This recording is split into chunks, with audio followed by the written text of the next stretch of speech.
within like 3 days of doing it vaginally, I saw pieces of my mucus plug. So I was like, oh my God, something is finally happening.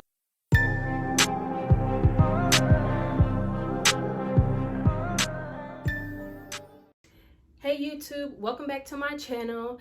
Today's video is going to be about a few things that I did to prepare for labor. So there's 2 key things I'm going to share, and my goal was to not go over my due date. So I'm going to start with talking about red raspberry leaf tea. Now this actually doesn't like send you into labor, but I highly recommend just drinking this throughout your 2nd and 3rd trimester, because the benefits of this tea is to strengthen your uterine muscles. So that's going to help push your baby out, and the benefits of it is to help shorten labor and possibly help it to be less painful. You want to start preparing for that as early as possible. So I would say once you hit 2nd trimester, try to be drinking this at least 1 cup a day. Now I kind of got into it a little late as far as being consistent with it. I drank it every now and then in 2nd trimester, but once 3rd trimester came, I religiously drank it because I was like, okay, I definitely want to see the benefit of a short and less painful labor. So I did 2 cups a day with 2 tea bags in each cup. So I doubled the strength of it in 3rd trimester, and I did 2 cups religiously every day. Other benefits include increased milk production, which now that I'm 6 weeks postpartum, definitely good on my milk supply. Like I would say I'm a super producer, so yeah. Also, another benefit is to help your postpartum healing be faster. And I would say yes, I did see the benefit of that. With that, my midwives complimented me and said, you have one of the healthiest placentas we have seen. Now I don't know what a unhealthy placenta looks like, but they said like my placenta looked very red, very bright, very juicy, and I was like wow. They also said that I did not bleed a lot when I delivered, so they were very impressed by that, and I would credit that to red raspberry leaf tea. Now another thing I want to mention is I boosted the benefits of my tea by adding a teaspoon of sea moss gel every single time. Now if you do your research and you just know, you know sea moss gel is packed with vitamins, minerals, just a bunch of nutrients, okay?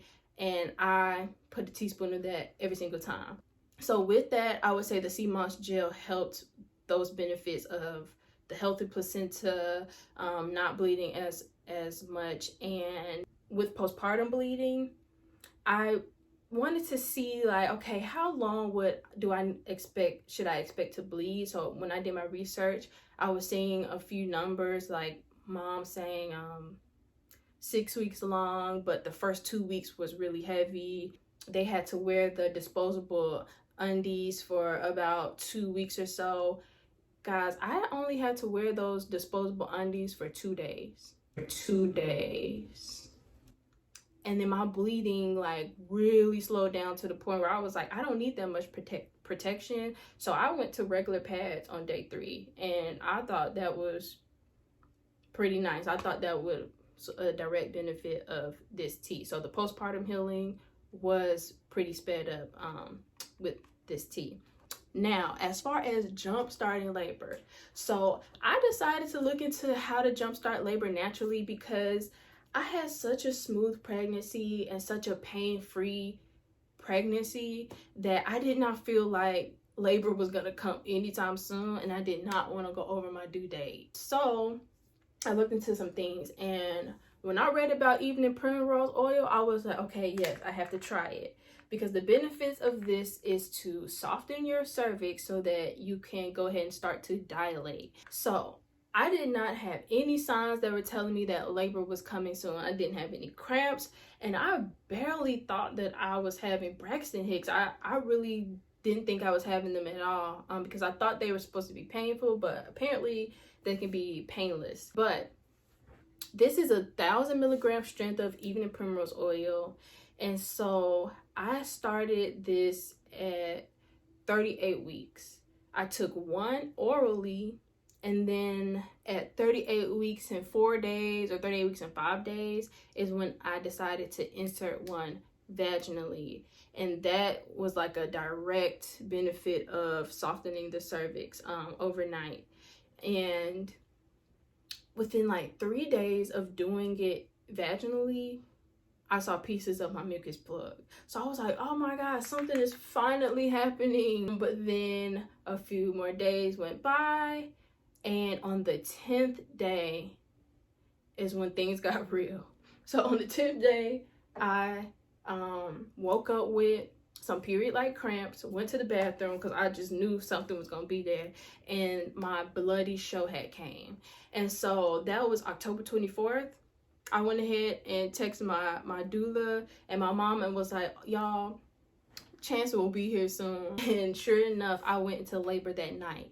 So October 24th, that morning, I saw my bloody show. That night around like between 8 to 10 p.m. is when I started my first contractions. And they lasted all day the next day, October 25th, all day.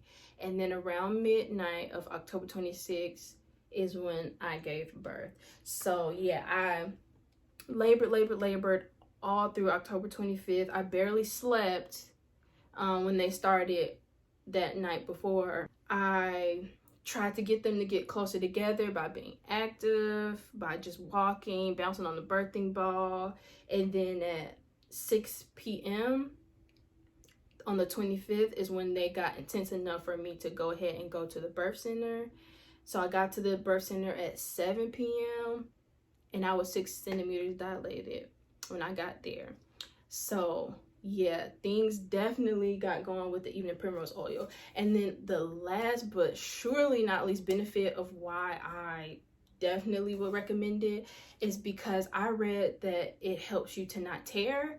And I did not tear, and I was so happy about that. And then I also believe that me not tearing was also due to the benefits of sea moss, because sea moss has a good supply of collagen in it, which also helps your skin elasticity. So yeah, that is what I did to prepare for labor. So if you've tried red raspberry leaf tea or evening primrose oil or any other trick out there, let us know and what your results were. I also ate a whole pineapple the day that I was laboring. On October 25th, like sometime around like 4 p.m. I ate a whole pineapple because I was like, I need to do everything possible to get this baby out. And I also ate a few dates every day for like a week leading up to the day I gave birth. So whatever trick you try, and if it worked for you, please share. And if you have any questions, I will do my best to answer them. But thanks for watching. See you guys later.